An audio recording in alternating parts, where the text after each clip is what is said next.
Hai semuanya, perkenalkan nama saya Rangga Deputra. Saya dari Manajemen Bisnis Pariwisata kelas 2A. Di sini saya akan menjelaskan tentang landscape approach. Berikut penjelasannya. Baiklah, kali ini saya akan menjelaskan poin yang pertama, yaitu additive management. Additive management juga dikenal sebagai manajemen sumber daya aditif, adalah proses berulang-ulang terstruktur sehingga dapat membuat keputusan yang tepat dalam menghadapi ketidakpastian. Tujuannya adalah untuk mengurangi ketidakpastian dari waktu ke waktu melalui sistem pemantauan. Dengan cara ini, pengambilan keputusan secara bersamaan mengenai tujuan manajemen sumber daya serta informasi yang dibutuhkan untuk memperbaiki manajemen di masa depan. Additive management adalah alat yang harus digunakan tidak hanya untuk mengubah sistem, tetapi juga untuk belajar tentang sistem, dikutip dari Holding 1978. Karena manajemen aditif didasarkan pada proses pembelajaran, meningkatkan hasil pengelolaan manajemen yang panjang. Tantangan dalam menggunakan pendekatan manajemen aditif terletak pada menemukan keseimbangan yang tepat antara memperoleh pengetahuan untuk meningkatkan manajemen di masa depan dan mencapai hasil yang terbaik untuk jangka pendek berdasarkan pengetahuan saat ini, dikutip dari Allen dan Steinke 2009. Baiklah, saya akan menjelaskan poin yang kedua, yaitu Common Concurrent Entry Point atau titik pertimbangan umum, yang dimana artinya yaitu solusi untuk masalah perlu dibangun di atas proses negosiasi bersama berdasarkan kepercayaan. Kepercayaan muncul ketika tujuan nilai dibagi, namun pemangku kepentingan memiliki nilai keyakinan dan tujuan yang berbeda. Tujuan yang benar-benar tidak selaras mungkin susah untuk ditetapkan atau tidak signifikan ditetapkan secara langsung. Mengidentifikasikan cara cepat ke depan melalui pengembangan tujuan jangka pendek yang lebih sederhana dapat mulai membangun kepercayaan. Setiap pemangku kepentingan hanya akan bergabung dalam proses jika mereka menilainya untuk kepentingan mereka sendiri. Awalnya mencapai konsensus pada tujuan menyeluruh mungkin sulit. Meluncurkan proses dengan berfokus pada target menengah yang mudah dijangkau dapat menjadi dasar bagi para pemangku sama. Dalam bekerja menuju tujuan pertama ini akan ada kesempatan untuk belajar bersama. Proses tersebut akan membangun keyakinan dan kepercayaan yang dibutuhkan untuk mengatasi masalah yang lebih lanjut. Contohnya, negosiasi bentang alam hutan di California dan Pasifik Northwest Amerika Serikat yang mengilustrasikan bagaimana peningkatan kemajuan dapat dilakukan menuju tujuan bersama. Baiklah, itu tadi penjelasan dari saya. Kurang lebihnya saya mohon maaf jika tidak sesuai dengan harapan. Berikutnya poin yang ketiga dan keempat akan dijelaskan oleh teman saya. Berikut penjelasannya. Assalamualaikum warahmatullahi wabarakatuh. Di sini saya akan menjelaskan tentang pengertian lanskap. Lanskap adalah suatu lahan atau tata ruang luar dengan elemen alami dan elemen buatan yang dapat dinikmati oleh indera manusia. Dan penjelasan dari multiple scales atau beberapa skala. Berbagai pengaruh, sistem dan umpan balik mempengaruhi hasil manajemen, tetapi dampak ini terungkap di bawah pengaruh beragam pengaruh dan kendala eksternal. Hasil pada skala apapun dibentuk oleh proses yang beroperasi pada skala lain. Pengaruh termasuk umpan balik, sinergi, aliran dan interaksi, dan jeda waktu, serta pendorong dan tuntunan eksternal. Kesadaran akan proses di tingkat yang lebih tinggi dan lebih rendah ini dapat meningkatkan intervensi lokal, menginformasikan kebijakan dan tata kelola di tingkat yang lebih tinggi, dan membantu mengoordinasikan entitas administratif. Studi oleh Ostrom di berbagai situs menggambarkan pentingnya mengatasi masalah skala ganda. Yang keempat, multifunctionality atau multifungsi. Lanskap dan komponennya memiliki banyak kegunaan dan tujuan yang masing-masing dinilai dengan cara yang berbeda oleh pemangku kepentingan yang berbeda. Pertukaran ada di antara penggunaan lanskap yang beda dan perlu direkonsiliasi. Banyak lanskap menyediakan beragam nilai, barang dan jasa, pendekatan bentang alam yang mengakui berbagai pengorbanan di antara barang dan jasa ini. Ini menangani mereka dengan cara yang eksplisit.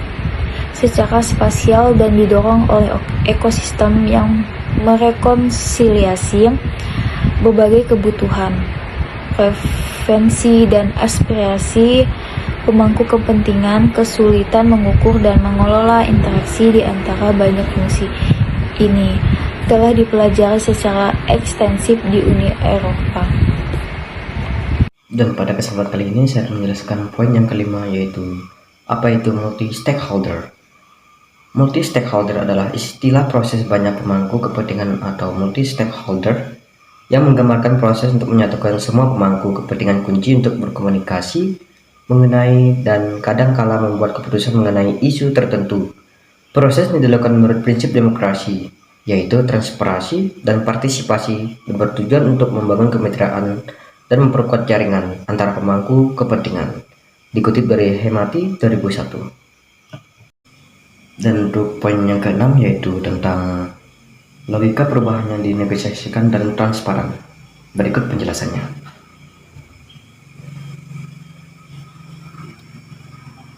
Transparansi adalah dasar kepercayaan di antara para pemangku kepentingan dan dicapai melalui proses perubahan yang saling dipahami dan dinegosiasikan.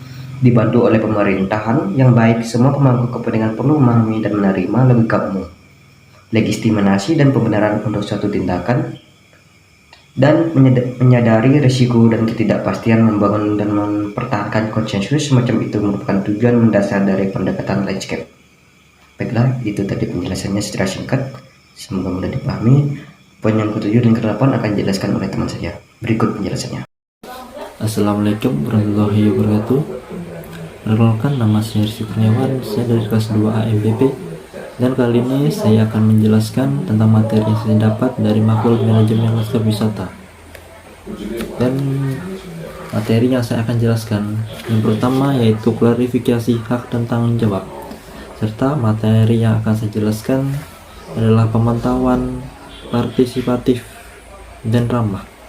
Yang pertama, klarifikasi hak dan tanggung jawab, yaitu adalah sebuah aturan tentang akses sumber daya dan penggunaan lahan, membentuk hasil sosial dan konservasi harus jelas sebagai dasar pengelolaan yang baik, dan akses ke sistem peradilan yang adil memungkinkan penyelesaian konflik dan jalan lain, serta hak dan tanggung jawab berbagai aktor harus jelas dan diterima oleh pemangku kepentingan.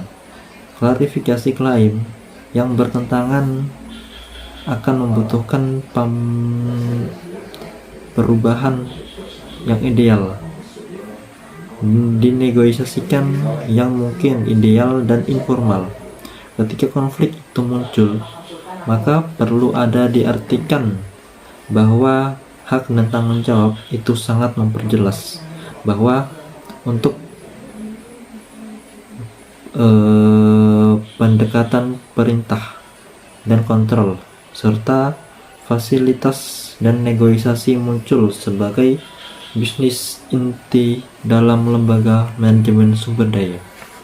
Dan kali ini saya akan menjelaskan materi yang kedua, yaitu pemantauan partisipatif dan ramah pengguna, yaitu sebuah informasi yang dapat diperoleh dari berbagai sumber guna untuk memfasilitasi pembelajaran bersama. Informasi yang harus diakses secara luas, serta sistem yang harus mengintegrasikan berbagai jenis informasi yang sangat perlu dikembangkan. Dan pengumpulan dan interpretasi informasi adalah salah satu bagian penting dari pengembangan dan pemutakhiran yang menjadi dasar pendekatan bentang alam. Dan pemantauan partisipatif di Shanghai Tree Nation telah menunjukkan bagaimana pemangku kepentingan lokal dan lembaga pemerintah dapat belajar dan serta beradaptasi secara bersama-sama. Assalamualaikum warahmatullahi wabarakatuh. Perkenalkan, nama saya Melki Manda, saya dari kelas MBP 1A. Saya akan menjelaskan prinsip 9, yaitu ketahanan. Perubahan sistem yang tidak direncanakan secara besar-besaran biasanya merugikan dan tidak diinginkan. Ketahanan di tingkat sistem dapat ditingkatkan melalui pengenalan ancaman dan kerentanan secara aktif. Tindakan perlu dipromosikan untuk mengatasi ancaman dan yang memungkinkan pemulihan setelah gangguan melalui peningkatan kapasitas untuk melawan dan merespon. Gangguan berdampak pada semua bentang alam dan struktur sosial dan ekologisnya. Mempertahankan dan meningkatkan ketahanan yang merupakan kapasitas untuk menghindari atau menangkis ancaman tersebut dan untuk menyerap serta pulih dari manifestasinya. Sangat penting untuk mempertahankan proses dan manfaat dalam jangka panjang.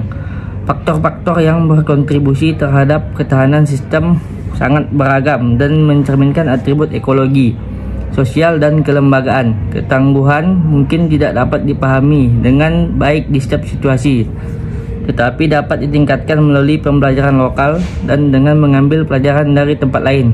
Tantangan dalam lanskap seringkali adalah untuk membawa perubahan transformasi sambil mempertahankan atribut lengkap yang memberikan ketahanan terhadap perubahan yang tidak diinginkan. Kemudian prinsip 10, yaitu memperkuat kapasitas pemangku kepentingan. Masyarakat membutuhkan kemampuan untuk berpartisipasi secara efektif dan menerima berbagai peran dan tanggung jawab. Partisipasi tersebut mengandaikan keterampilan dan kemampuan tertentu atau sosial, budaya, dan keuangan. Partisipasi yang efektif merupakan tuntutan bagi para pemangku kepentingan. Sifat proses lanskap yang kompleks dan berubah-ubah membutuhkan representasi yang kompeten dan efektif secara lembaga yang mampu terlibat dengan semua isu yang diangkat oleh proses tersebut. Proses pembelajaran pendekatan lanskap merupakan salah satu cara bagi para pemangku kepentingan untuk meningkatkan kapasitas mereka dalam menilai dan merespon.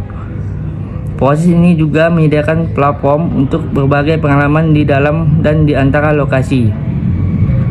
Menjamurnya lembaga swadaya masyarakat lokal yang mengenai isu-isu perdesaan merupakan cerminan dari hari ini dan diakui oleh meningkatnya kesediaan lembaga-lembaga bantuan pembangunan untuk mendukung kelompok-kelompok masyarakat sipil lokal. Sekian dari saya, terima kasih.